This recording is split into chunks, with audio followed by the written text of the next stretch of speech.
أعوذ بالله من الشيطان الرجيم. بسم الله الرحمن الرحيم.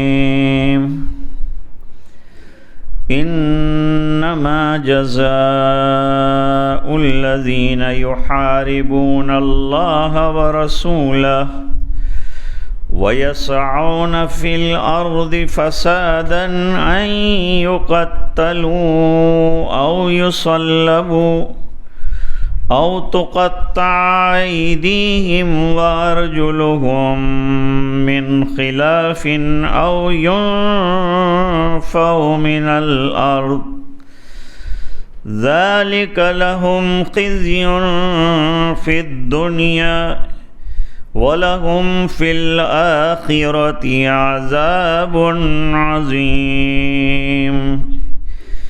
إِلَّا الَّذِينَ تَابُوا مِن قَبْلِ أَن تَقْدِرُوا عَلَيْهِمْ فَاعْلَمُوا أَنَّ اللَّهَ غَفُورٌ رَحِيمٌ. صدق اللہ العظیم.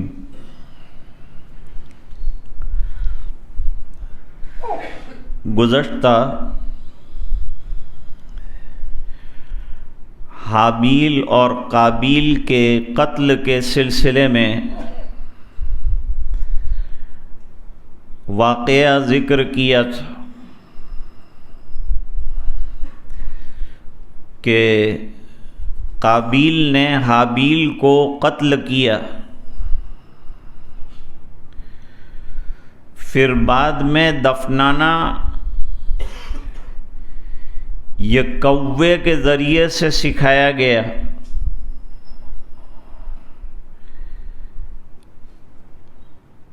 اور بڑا شرمندہ رہا وہ.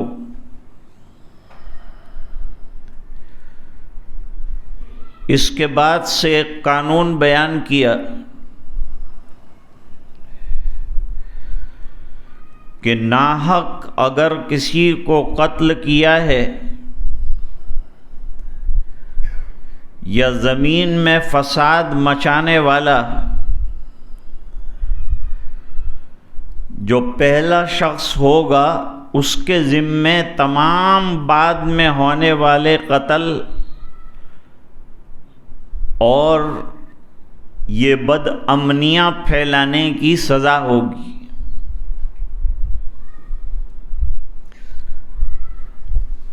ناحق قتل کرنا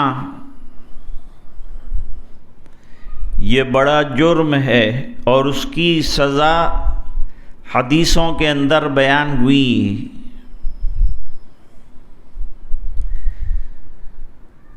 قرآن کریم میں بھی اس کو ذکر فرمایا ہے. سزائیں جو ہوتی ہیں وہ 3 قسم کی ہوتی ہیں. ایک کو تو تعزیرات کہتے ہیں جس کا قرآن و حدیث میں ذکر نہیں ہے، حاکم کی ثوابدید پر ہے کہ وہ کس گناہ گار کو جو منعوت نہیں ہے کتاب و سنت میں کیا سزا دینا چاہتا ہے. مثال کے طور پر حنفیہ کے یہاں 10 دراہیم یا اس سے زیادہ کی چوری کرنے پر سزا ہے کہ سیدھا ہاتھ پونچے سے کاٹا جائے گا، پھر وہ ہاتھ کو ٹھیک کر لیا جائے گا، وہ زخم کو دور کر دیا جائے گا، مرہم پٹی کی جائے گی. لیکن اگر 10 درہم سے کم کی چوری ہو تو اور عادت پڑ گئی ہو چھوٹی چھوٹی چوریاں کرنے کی تو کیا سزا ہوگی؟ وہ حاکم تجویز کرے گا، اس کو تعزیر کہیں گے.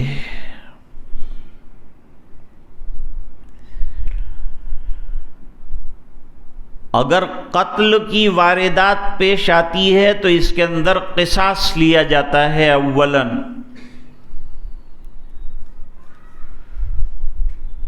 اور تیسری چیز جو ہے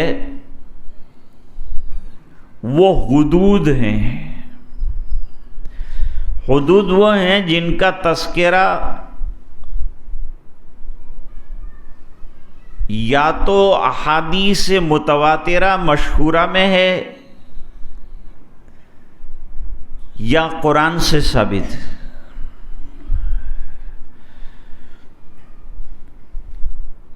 ایسے حدود جو ہیں وہ ناقابل معافی ہوتے ہیں.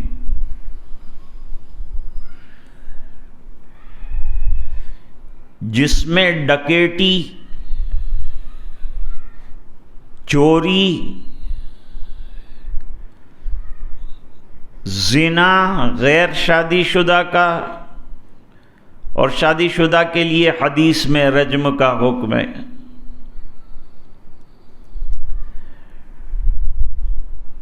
اور تہمت زنا، اس میں بھی حد لگائی جاتی ہے 80 کوڑوں کی.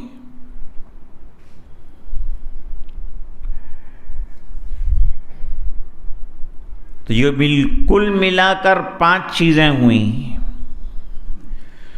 چوری، ڈکیٹی، زنا، حد قذف تہمت لگانے کی وجہ سے،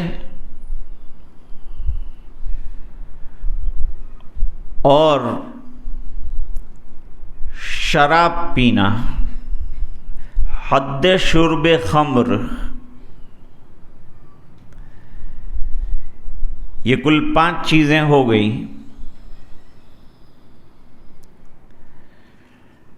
اب یہاں اللہ تعالیٰ نے ایک اور بات بیان فرمائی کہ کبھی نقصان پہنچانے والے مسلمانوں کو زیادہ نقصان پہنچانے کی کوشش میں رہتے ہیں. ان لوگوں کی سزا کیا ہے؟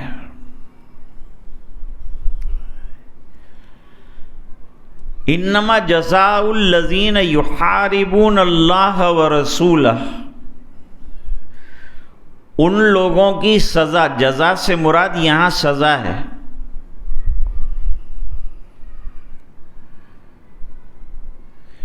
جو اللہ اور اس کے رسول کے ساتھ لڑتے ہیں. ایک تو چوری ہے. چوری کس کو کہتے ہیں؟ کسی کا مال محفوظ چپکے سے، بے خبری میں،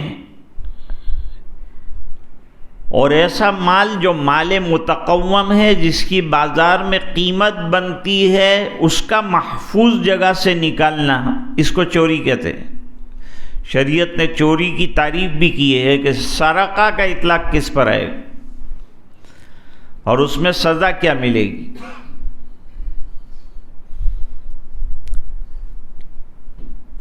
دوسرا ہے ڈاکہ ڈالنا.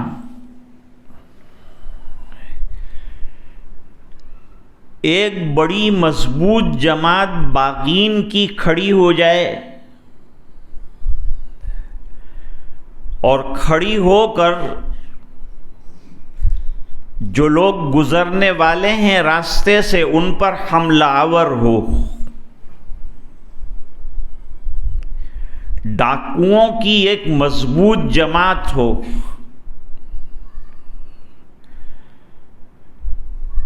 اس لیے لفظ حرب استعمال کیا ہے. حرب جو ہے وہ بد امنی پھیلانے کو کہتے ہیں.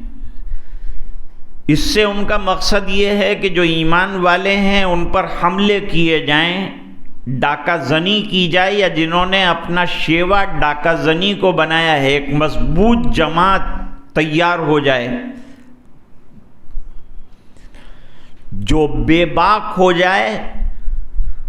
اور حرب یہ سلم کی ضد ہے، اور سلم امن و امان کو کہتے ہیں، جو امن و امان کو غارت کر رہے ہوں. تو حکومت کے لیے کیا کیا ان پر پابندیاں ہیں اور پکڑ میں آ جانے کے بعد ان کی سزائیں کیا ہے یہ بتلایا گیا۔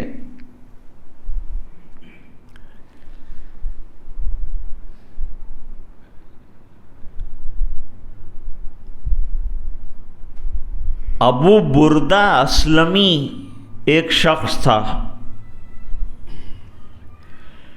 وہ حضور صلی اللہ علیہ وسلم کا مخالف ہو گیا اور اس نے عہد و پیمان کیا تھا حضور پاک صلی اللہ علیہ وسلم کے ساتھ، وہ عہد و پیمان توڑ دیا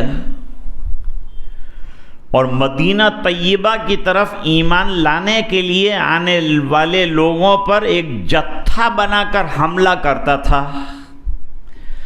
اس پر یہ آیتیں نازل ہوئی ہیں۔ ابن عباس رضی اللہ تعالی عنہما کی تفسیر یہی ہے۔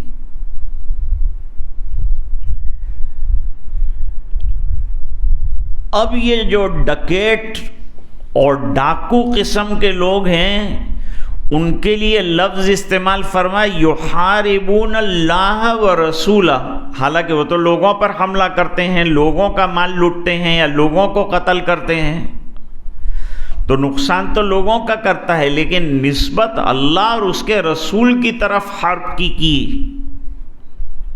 کیوں؟ اس بنا پر کہ وہ اسلام دشمنی میں یہ کام کر رہا ہے اور امن و امان کے جتنے قاعدے اور ضابطے بنائے ہیں وہ اللہ اور رسول کے بنائے ہوئے ہیں۔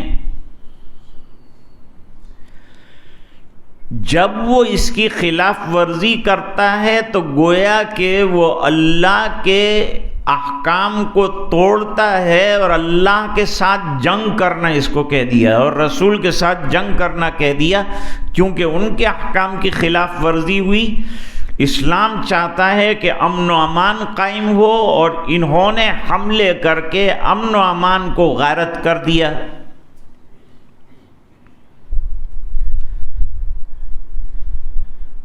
اب یہ ڈاکہ ڈالنے والے الگ الگ طرح کے لوگ تھے۔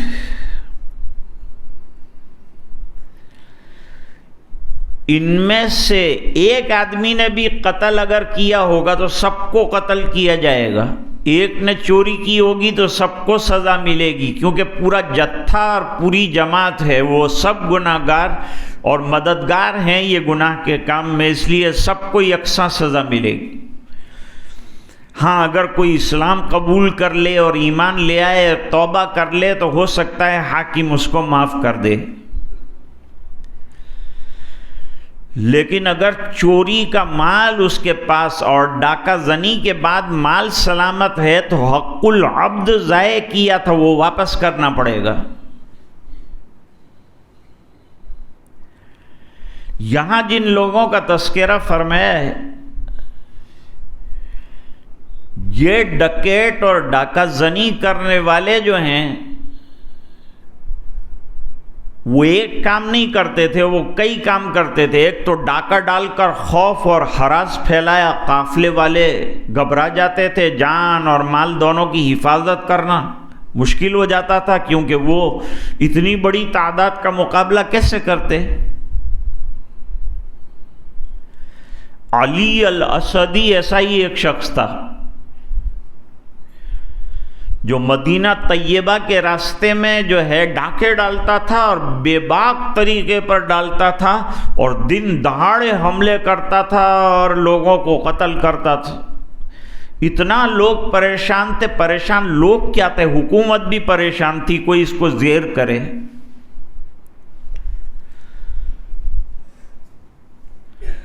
اگر گرفت میں آنے سے پہلے یہ پوری جماعت توبہ کر لے، حکومت کی گرفت میں آ گئی، پولیس کی پکڑ میں آ گئی، اس سے پہلے اس پوری جماعت نے توبہ کر لی تو ان کو معاف کیا جا سکتا ہے اور ان کی سزا کو ختم کیا جا سکتا ہے۔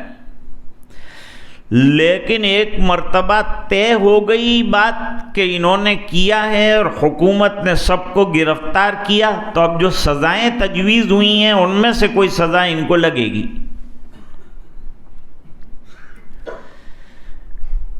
علی الاسدی ایسی ہی ڈکیتیاں کرتا تھا اور مدینہ جانے آنے والوں پر حملہ کرتا تھا۔ ایک قافلے میں ایک نوجوان لڑکا آیا، وہ رات کو قرآن کی تلاوت کر رہا تھا نماز کے اندر، تو علی الاسدی نے یہ قرات سنی، قل یا عبادی الذین اسرفوا علی انفسہم لا تقنطوا من رحمت اللہ ان اللہ یغفر الذنوب جمیعا انہ هو الغفور الرحیم۔ یہ آیت سنی تو تلوار لے کر آیا اور نوجوان کے پاس بیٹھ گیا اور کہا اس کو پھر پڑھو، تو لہجے میں بہترین طریقے پر دوبارہ آیت پڑھی، کہا پھر پڑھو، پھر پڑھی۔ وہ معنی بھی سمجھتا تھا، عرب تھا، تو اس نے اس لڑکے کے سامنے سچے دل سے توبہ کر لی۔ ابھی یہ حکومت تک نہیں پہنچا تھا معاملہ، حکومت پریشان بہت تھی، گرفتار کرنا چاہتی تھی، لیکن قابو اور کنٹرول سے باہر تھا یہ آدمی۔ علی الاسدی نے اپنی تلوار جو ہے وہ میان میں رکھ دی، سچی توبہ کر لی۔ مروان ابن حکم جو ہے وہ مدینہ منورہ کا گورنر تھا، وہ بہت پریشان تھا۔ یہ دور وہ ہے کہ حضرت ابو ہریرہ رضی اللہ تعالیٰ عنہ ابھی حیات ہیں اور مدینہ منورہ میں تشریف رکھتے ہیں۔ جب وہ توبہ کرتے ہوئے آیا تو علی الاسدی کا ہاتھ پکڑا اور حاکم کے پاس لے گئے اور قرآن کریم کی یہ آیت پڑھی، الا الذین تابوا من قبل ان تقدروا علیہم فاعلموا ان اللہ غفور الرحیم۔ اس آیت کو پڑھ کر مروان سے کہا کہ آپ اب اس کو سزا نہیں دے سکتے، اب یہ توبہ کر چکا ہے۔ حضرت علی کے زمانے میں ڈاکوؤں کی ایک جماعت ایسی تیار ہو گئی تھی اور وہ بھی اسی طریقے سے حملہ آور ہوتی رہتی تھی اور لوگوں کے امن کو انہوں نے غارت کر دیا تھا۔ لوگ سفر سے گھبراتے تھے، اس راستے سے گزرنے میں انہیں ڈر محسوس ہوتا تھا، کیونکہ ان کا مال بھی لوٹ لیتے تھے، اوپر سے جو ہے جان بھی لیتے تھے، ہاتھ پیر بھی کاٹ ڈالتے تھے۔ ایسے واقعات پیش آئے ہیں، طلباء تو سب جانتے ہیں، علماء بھی سب جانتے ہیں۔ حالانکہ یہاں اس واقعے کا کوئی تذکرہ نہیں ہے، مفسرین نے نہیں ذکر کیا ہے، لیکن میں ذکر کر دیتا ہوں۔ ایک جماعت بطن عورنا ایک جگہ ہے، مدینہ منورہ سے اس طرف بطن عورنا ایک جگہ ہے، اورنیین کہلاتے ہیں یہ لوگ۔ اورنا والے 4 تھے اور دوسرے قبیلے کے اور تھے 3 آدمی یا 4 آدمی۔ یہ لوگ مدینہ منورہ آئے ایمان قبول کرنے کے لیے، ایمان قبول بھی کر لیا، لیکن دل میں خباثت طبع کی وجہ سے ان کو مدینے میں رہنا جو ہے وہ بھا نہ سکا، بلکہ یوں کہنا چاہیے کہ مدینہ منورہ نے ان کو برداشت ہی نہیں کیا۔ مدینہ منورہ سچے ایمان والوں کو اپنے اندر رکھتا ہے اور مفسدین اور منافقین کو نکال دیتا ہے۔ مدینہ ایک بھٹی ہے جس کے اندر سچا اور 100 ٹچ کا سونا ایمان والا رہے گا اور جو کچا ہوگا نکال کے پھینک دیا جائے گا۔ تو 2 دن کے بعد ان کی طبیعت بگڑنے لگی، پیٹ پھولنے لگے، چہرے پیلے پڑنے لگے۔ حضور کی خدمت میں آئے کہ بھئی ہم کو تو جنگلوں میں رہنے والے لوگ ہیں، اس لیے یہ شہر کا ماحول راس نہیں آتا، ہمارا علاج کیجئے۔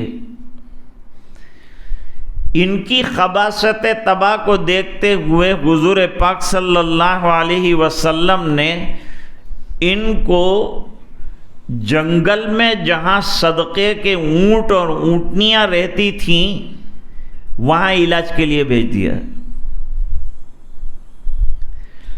وہاں جانے کے بعد ان کو یہ حکم دیا گیا کہ تم اونٹوں کے پیشاب سونگھو، یہ بیماری جو ان کو ہوئی تھی وہ اس طرح سے اچھی ہوگی۔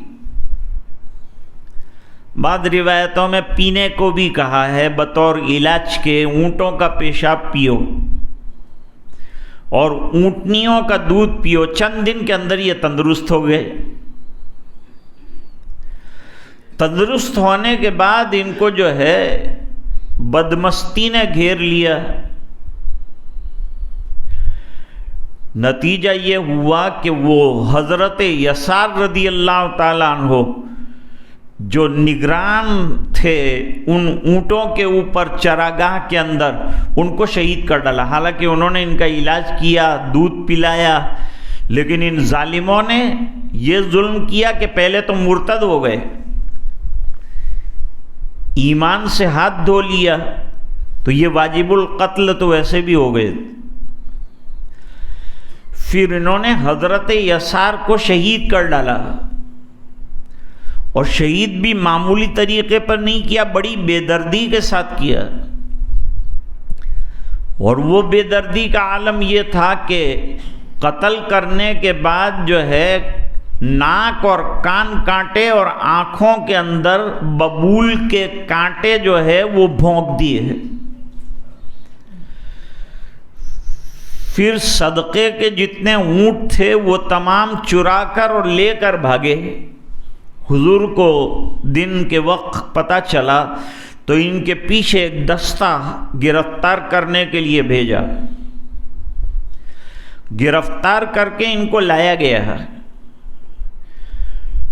اور وہیں مدینہ منورہ کے باہر جو سنگلاخ پتھریلی زمین ہے وہاں ان کے ساتھ بالکل وہی سلوک کیا گیا، قتل بھی کیا گیا، پانی بھی نہیں دیا گیا۔ انہوں نے ناک کان کاٹے تھے حضرت یسار کے، تو ان کے بھی ناک کان کاٹے گئے، اور مرنے کے لیے سخت گرمی کے اندر تڑپتا ہوا ان کو چھوڑ دیا۔ لوگ یہ سمجھتے تھے کہ بھئی اسلام بڑا نرم مذہب ہے، جو بھی کرو معاف، جو بھی کرو معاف۔ نہیں، ایسا نہیں ہے۔ اسلام میں ہر چیز کے لیے قانون بنا ہوا ہے، حدود شرع بنی ہوئی ہے، قواعد اور ضوابط بنے ہوئے ہیں۔ چھوٹا کوئی گناہ کرے گا تو حاکم اس کو تعزیرات میں سے کسی تعزیر سے وابستہ کرے گا، اور باقی منقول جو سزائیں ہیں اگر وہ گناہ اس طرح کا ہے تو وہ سزا دی جائے گی۔ مثلا بعض لوگ کہتے ہیں کہ بھائی آپ کے یہاں چوری کی بڑی سخت سزا ہے کہ ہاتھ کاٹ دیتے ہیں، لیکن جن ملکوں میں، اسلامی ملکوں میں یہ سزا ہے وہاں کوئی چوری کرتا ہی نہیں ہے، کیونکہ اس کو معلوم ہے کہ انجام کیا ہوگا، وہ چوری کرتے ہی نہیں۔ اور قتل بھی واقع نہیں ہوتا اس وجہ سے کہ معلوم ہے کہ قتل کا انجام کیا ہوگا، ہم کو قتل ہونا پڑے گا، ختم ہونا پڑے گا۔ یہ بات الگ ہے کہ مقتول کے ورثہ اس کے قتل اور قصاص کو معاف کر دیں اور دیت لینے پر راضی ہو جائیں، یا دیت بھی نہ لیں وہ بھی معاف کر دیں، یہ ممکن ہے، لیکن سزا اسلام نے ایسی تجویز کی۔ اگر کسی پاک دامن عورت کے اوپر تہمت لگائی زنا کی تو 4 گواہ درکار ہیں، یہ معاملہ بڑا سنگین ہے، تو 4 گواہ درکار ہے۔ اگر 3 گواہ ملے، 1 گواہ نہ مل سکا تو باقی لوگوں کے اوپر 80 کوڑے حد قذف کے تہمت لگانے کے لگیں گے، اس لیے کوئی جلدی سے گواہی بھی نہیں دے گا، کوئی تہمت بھی عورت پر نہیں لگائے گا۔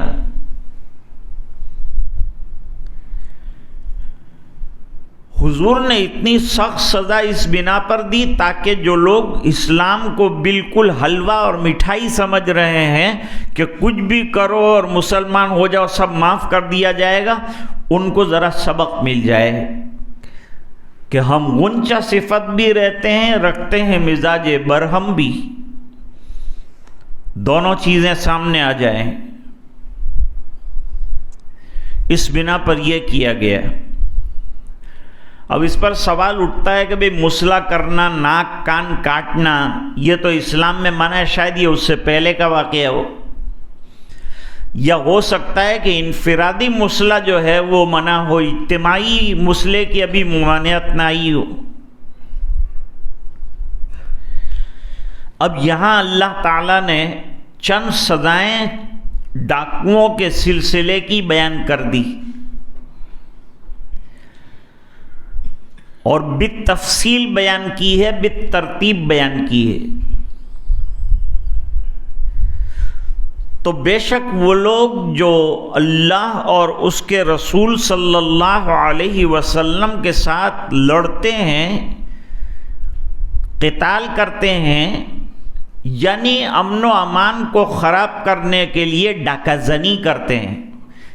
ایک ہے چوری، وہ تو چپکے سے مال لینا ہے، ایک ڈاکہ زنی ہے جو دن دہاڑے ہمت کے ساتھ جو ہے اور پوری بہادری کے ساتھ ٹوٹ پڑنا ہے اپنے آنے والے قافلے پر بے باک طریقے پر، اور یہ پورا بڑا جتھا ہوتا ہے جس کا مقابلہ حکومت کے لیے بھی مشکل ہو جاتا ہے، گرفت میں نہیں آتے۔ اور زمین میں انہوں نے فساد مچانے کی، اسلام چاہتا ہے دنیا میں امن و امان قائم ہو، فساد فی الارض ختم کرنے کے لیے جہاد رکھا ہے۔ جہاد اسی لیے رکھا ہے کہ دنیا میں امن و امان برقرار رہے اور لوگوں کو ڈر رہے کہ اگر امن و امان خراب ہوگا تو ہمیں قتل بھی کیا جا سکتا ہے، ہمیں گھیرا بھی جا سکتا ہے، ہمیں سزائیں بھی دی جا سکتی ہیں، ہمیں گرفتار بھی کیا جا سکتا ہے، ہمیں جلا وطن بھی کیا جا سکتا ہے، ہمیں قید بھی کیا جا سکتا ہے۔ اب بعض ڈاکو جو ہے پہلے چوری کرتے تھے، مال جتنا ہوتا تھا وہ لوٹ لیتے تھے،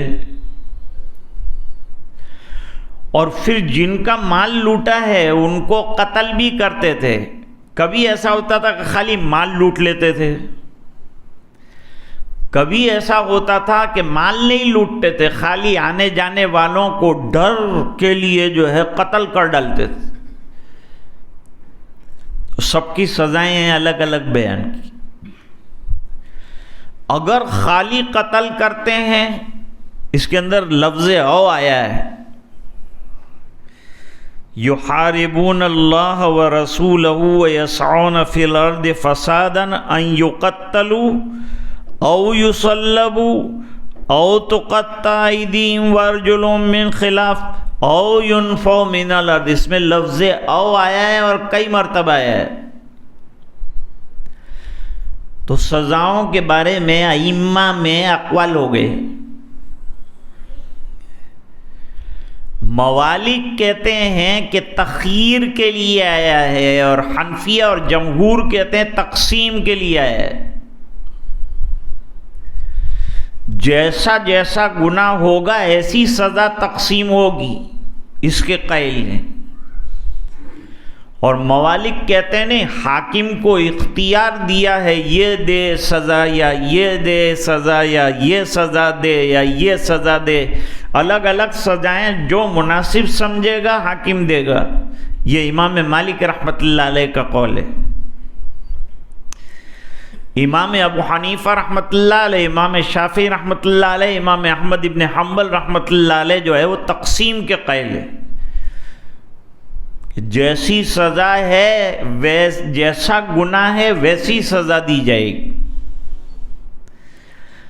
اگر صرف قتل کرتا ہے کوئی ڈاکہ زن تو ان لوگوں کو قتل کیا جائے گا سب کو۔ اگر صرف چوری کرتا ہے تو ہاتھ پیر خلاف سمت سے کاٹے جائیں گے، سیدھا ہاتھ الٹا پیر، اس طرح سے کاٹا جائے گا۔ ہاتھ جو ہے وہ گٹھے سے یہاں کاٹا جائے گا سیدھا ہاتھ، اور الٹا پیر ٹخنے میں سے کاٹا جائے گا، پھر اس زخم کو مندمل کر کے ٹھیک کر دیں گے۔ یہ سزا ہے۔ سزائیں سخت رکھنے سے گناہ کا جو گراف ہے وہ نیچے آ جاتا ہے۔ شاہ فیصل مرحوم کو امریکہ کے صدر نے کہا آپ کے یہاں گناہوں پر جو سزائیں ہیں وہ بڑی سخت ہیں، اس کو ڈیلیٹ کر دو، ختم کرو۔ تو شاہ فیصل نے پوچھا کہ امریکہ میں چوری کا گراف کیا ہے؟ کہا ہر آدھا گھنٹے کے اندر ایک آدمی چوری کرتا ہے، حالانکہ مالدار ملک ہے، اور ہر آدھے گھنٹے میں عورت کی عصمت دری اور عزت کا مسئلہ کھڑا ہوتا ہے۔ فرمایا ہمارے یہاں سالوں کے سال کی ہسٹری دیکھ لو، مجال نہیں ہے کسی عورت کے اوپر انگلی اٹھانے کی اور نظر ڈالنے کی، مجال نہیں ہے کسی کی۔ ہمارا جو ہے گناہوں کا خانہ خالی ہے، سزائیں برائے نام کبھی ایک آدھ ہو گئی تو ہو گئی، وہ بھی ایسی عبرت انگیز ہوتی ہے کہ آئندہ کوئی ارادہ کرنے والا ہمیشہ کے لیے کان پکڑ لے گا۔ اور جو قتل بھی کرتے ہیں اور چوری بھی کرتے ہیں ان کو کہا سولی کے اوپر لٹکایا جائے گا اور قتل بھی کر دیا جائے گا، اور بعض تو کہتے ہیں اس کے پیٹ کے اندر جو ہے نیزے بھونکے جائیں گے۔ یہ سخت سزا۔ اور ایک جماعت ایسی ہے کہ بس اپنا ڈر انہوں نے قائم کیا ہے، لوگ گھبراتے ہیں، سہمتے ہیں، راستے سے گزرتے نہیں ہیں، اور ان کے اوپر ایک بوکھلاہٹ اور ایک گھبراہٹ سوار رہتی ہے، ڈراتے ہیں، خالی مارتے نہیں ہیں۔ ان کے لیے دو قول نقل فرمائے، یا تو ان کو وطن بدر کر دیا جائے، ان کو تڑی پار کر دیا جائے، وہ دہشت پھیلا رہے ہیں، ان کی دہشت ختم کرنے کے لیے، اور دوسرا قول جو ہے وہ حضرت عمر رضی اللہ تعالیٰ عنہ کا ہے کہ ایسے بدتینت لوگوں کو اگر تڑی پار کیا جائے گا، وطن بدر کیا جائے گا، تو وہ دوسری جگہ جا کر وہ خوف و ہراس پھیلائیں گے، اور پھر اجتماعیت ہو جائے گی، اور پھر جو ہے لوگوں کے اوپر حملے کرنا کہیں شروع کر دیں گے۔ اس لیے جلا وطن کرنے کے بجائے بہتر ہے کہ ان کو قید سلاسل میں ڈال دیا جائے، ان کو قید کر دیا جائے۔ تو امام ابو حنیفہ رحمۃ اللہ علیہ قید کرنے کے قائل ہیں کہ اس کو قید کیا جائے گا جب تک حاکم اپنی ثوابدید تر سمجھے گا، وہاں تک اس کو قید میں ڈالا جائے گا، تاکہ قید میں رہے گا تو وہ پھیلا نہیں سکے گا برائی اور دہشت کو۔ اس بنا پر قید کرنے کے لیے حضرت عمر نے کہا کہ یہاں سے چھوڑیں گے تو دوسری جگہ جا کر کے خرابیاں پھیلائے گا، اس لیے قید کر دیا جائے۔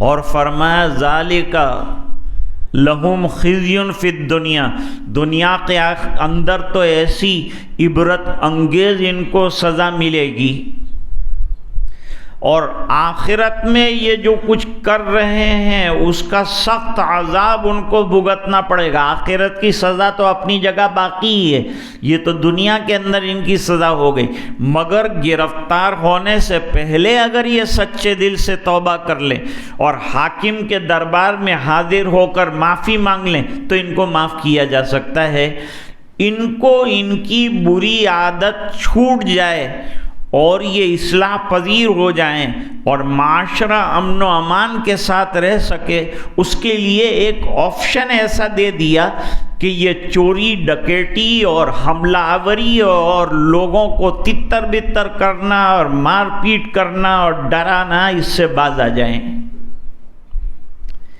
اس لیے فرمایا الا الذین تابوا، مگر وہ لوگ جو سچے دل سے توبہ کر لیں، من قبل ان تقدروا علیہم، قبل اس کے کہ ان کے اوپر حکومت کا شکنجہ اور پکڑ آ جائے، تو اللہ تعالیٰ بڑے معاف کرنے والے ہیں اور مغفرت فرمانے والے ہیں۔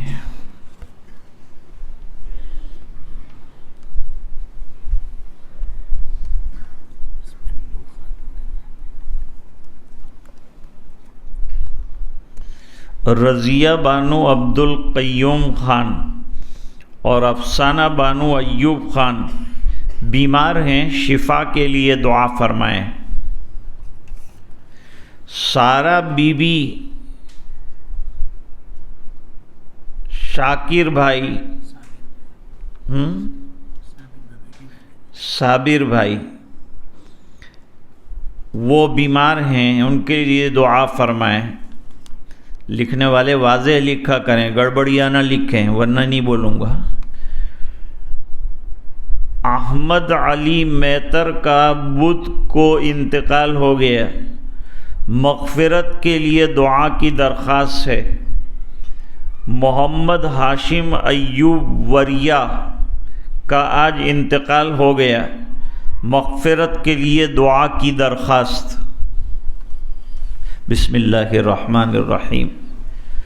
اللہم لک الحمد کلہ ولک الملک کلہ ولک الشکر کلہ والیک یرجع الامر کلہ علانیتہ وسرہ رب اغفر وارحم وانت خیر الراحمین آتنا فی الدنیا حسنہ وفی الآخرۃ حسنۃ وقنا عذاب النار وادخلنا الجنۃ مع الابرار یا عزیز یا غفار۔ اللہم افتح لنا ابواب رحمتک وسہل لنا ابواب رزقک۔ اللہم لا سہل الا ما جعلته سہلا وانت تجعل الحزن سہلا اذا شئت لأن تیسیر کل عسیر علیک یسیر۔ سہیر یا الہنا کل صعب بحرمت سید الابرار سہل۔ ربنا اغفر لنا ولاخواننا الذین سبقونا بالایمان ولا تجعل فی قلوبنا غلا للذین آمنوا ربنا انک رؤوف رحیم۔ اللہم اشف علالنا واسقامنا، اللہم اشف مرضانا ومرضى المسلمین وارحم موتانا وموتى المسلمین۔ اللہم اغفر لنا وللمسلمین والمسلمات والمؤمنین والمؤمنات الاحیاء منہم والاموات انک سمیع قریب مجیب الدعوات یا قاضی الحاجات یا حل المشکلات یا کافی المہمات یا دافع البلیات یا شافی الامراض انک علی کل شیء قدیر۔ اے اللہ ہمارے گناہوں کو معاف فرما، کوتاہیوں سے درگزر فرما، اپنا فضل اور کرم شامل حال فرما، رحم اور کرم کے فیصلے فرما، اپنا فضل فرما، عافیت کے معاملے فرما، معافی اور درگزر کا معاملہ فرما۔ اے اللہ ہماری غفلتوں کو دور فرما، اے اللہ جو مبارک دن آ رہے ہیں ان کی قدر کرنے کی توفیق عطا فرما، جو حضرات صاحب نصاب ہیں ان کو قربانی کرنے کی سعادت سے بہرول فرما، اور جو قربانیاں کریں اے اللہ ان کو قبول فرما۔ اے اللہ حج کے لیے دروازے بند ہیں، اپنے فضل سے حرمین شریفین کے دروازے کھول دے اور لوگوں کے لیے حج کے لیے آنا جانا پہلے کی طرح آسان فرما دے۔ حرمین شریفین کی حفاظت فرما، اور اے اللہ جملہ مسلمانان عالم کی یہ وبا سے اور بیماریوں سے حفاظت فرما۔ جو بیمار ہیں انہیں شفائے کاملہ عطا فرما، جو پریشان ہیں ان کی پریشانیاں دور فرما۔ ایمان پر دنیا سے جانے والے مرحومین مرحومات کی بے انتہا مغفرت فرما، اعلیٰ علیین میں بہترین مقام عطا فرما۔ قرآن کریم کا فہم اور سمجھ ہمیں عطا فرما، اس کے احکام پر عمل درآمد کی توفیق عطا فرما۔ اے الہ العالمین پورے مجمع کی مغفرت فرما، امت کے ایک ایک فرد کی مغفرت فرما۔ اے اللہ تیرے احکام پر عمل درآمد نصیب فرما، نبی کریم صلی اللہ علیہ وسلم کی اتباع زندگی اور زندگی کے ہر شعبے میں نصیب فرما۔ یہ دعائیں اپنے فضل و کرم حبیب پاک صلی اللہ علیہ وسلم کے برکت سے قبول فرما برحمتک یا ارحم الراحمین۔ اور ذکر کے بعد مراقبے کی مجلس ہوگی۔ یہ دونوں مجلسیں ہمیشہ ہوتی ہیں اور آج بھی انشاءاللہ اللہ نے چاہا تو اس کو کریں گے۔ تیرے سوا معبود حقیقی کوئی نہیں ہے، کوئی نہیں، تیرے سوا مسجود حقیقی کوئی نہیں ہے، کوئی نہیں، اور تیرے سوا مشہود حقیقی کوئی نہیں ہے، کوئی نہیں۔ اب تو رہے بس تادم آخر ورد زباں اے میرے الہ، لا الہ الا اللہ لا الہ الا اللہ لا الہ الا اللہ لا الہ لا الہ الا اللہ لا الہ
محمد الرسول اللہ صلی اللہ تعالی علیہ وعلا آلہ واصحابہ وازواجہ واتباعہ وأہل طاعتہ وعلماء امتہ اجمعین وبارک وسلم تسلیما کثیرا کثیرا۔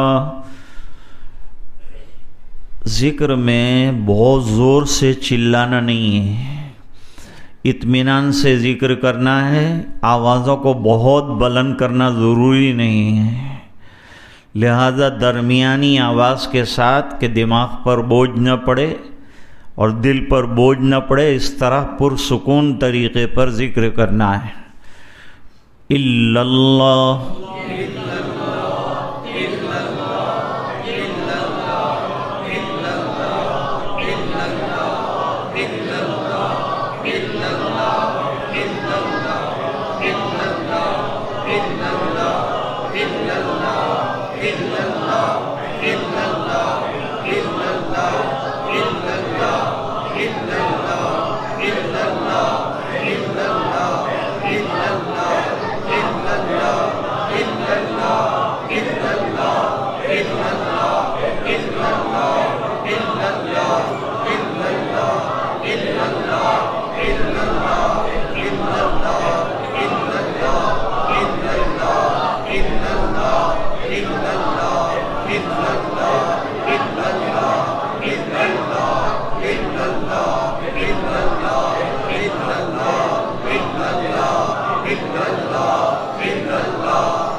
إلا الله الله الله الله الله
اللہ اللہ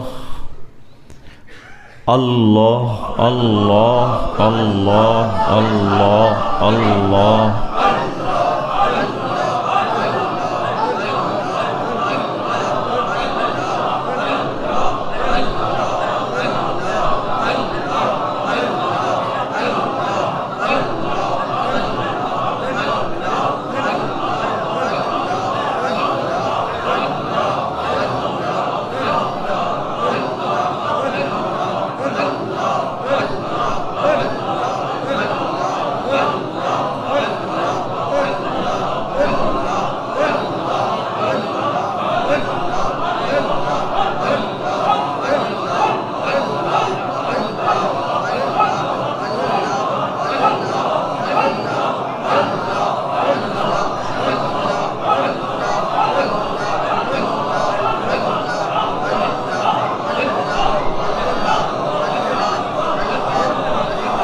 اللہ۔ اب تھوڑی دیر کے لیے مراقبہ کریں گے۔ مراقبہ اللہ کی رحمت کے دھیان میں بیٹھنے کا نام ہے، انتظار میں بیٹھنے کا نام ہے۔ آنکھیں بند ہو، جسم میں نقل و حرکت نہ ہو، سر کو دل کی طرف ذرا سا جھکایا جائے اور لگاتار ایک ہی تصور جاری رکھا جائے۔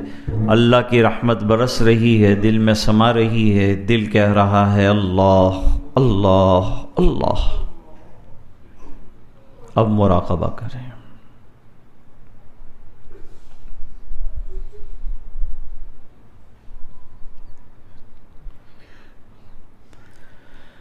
اے خفتہ دل بیدار شو، بیدار شو، بیدار شو،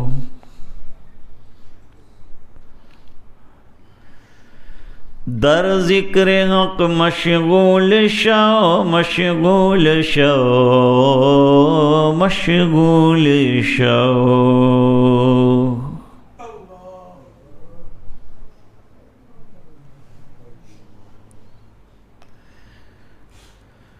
عزیزو دوستو یارو، یہ دنیا دار فانی ہے، دل اس سے مت لگاؤ تم، لحد میں جا بنانی گئے۔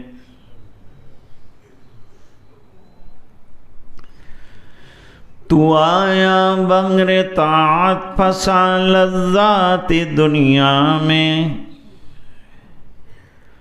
عقل کھوئی گئی تیری یہ کیسی نادانی ہے۔ تو روزے رکھ، نمازیں پڑھ، خدا کو یاد کر ہر دم، کہ یہ نیکی تجھے ایک دن کام آنی ہے۔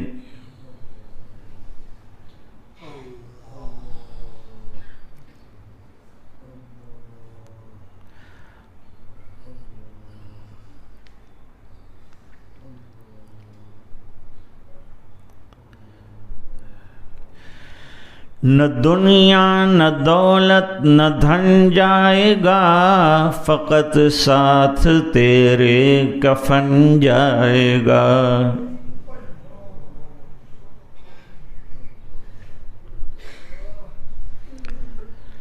اور مراقبے میں جب پرسکون ہو گئے ہیں تو یہ سوچیں کہ ابھی کہا گیا تو ہم ساکت و صامت ہوئے، ایک دن وہ آئے گا جب ہم بے اختیار ہو جائیں گے۔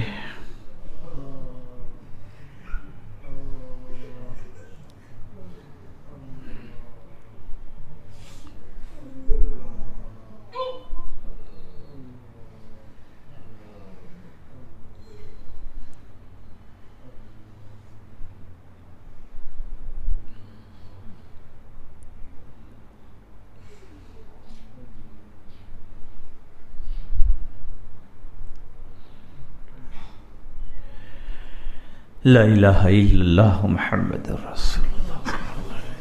بسم اللہ الرحمن الرحیم۔ اللہم صلی علی سیدنا محمد وعلی آل سیدنا محمد وبارک وسلم۔ رب اغفر وارحم وانت خیر الراحمین۔ ربنا آتنا فی الدنیا حسنہ وفی الآخرۃ حسنۃ وقنا عذاب النار وقنا عذاب القبر وقنا عذاب الحشر وقنا عذاب الفقر وقنا عذاب الدین واحشرنا یوم القیامۃ مع الابرار۔ ربنا لا تزغ قلوبنا بعد إذ هديتنا وهب لنا من لدنك رحمة إنك أنت الوهاب۔ ربنا إنك جامع الناس ليوم لا ريب فيه إن الله لا يخلف الميعاد۔ اللهم أعنا على تلاوة القرآن وذكرك وشكرك وحسن عبادتك۔ اللهم احسن عاقبتنا في الأمور كلها واجرنا من خزي الدنيا وعذاب الآخرة۔ اللهم إن قلوبنا ونواصينا وجوارحنا بيدك لم تملكنا منها شيئا، فإذا فعلت ذلك بنا فكن أنت ولينا واهدنا إلى سواء السبيل۔ اللهم آت نفوسنا تقواها وزكها أنت خير من زكاها أنت وليها ومولاها۔ اللهم طهر قلوبنا من النفاق وأعمالنا من الرياء وألسنتنا من الكذب وأعيننا من الخيانة فإنك تعلم خائنة الأعين وما تخفي الصدور۔ اے اللہ ہمارے گناہوں کو معاف فرما، کوتاہیوں سے درگزر فرما، اپنا فضل اور کرم شامل حال فرما۔ اے الہ العالمین ہمارے دلوں کو اپنی طرف متوجہ فرما، اور اے اللہ دلوں کے بگاڑ دور فرما، آپس کے جھگڑے ختم فرما۔ اے اللہ دلوں کی اصلاح کی شکل پیدا فرما، غیب سے تربیت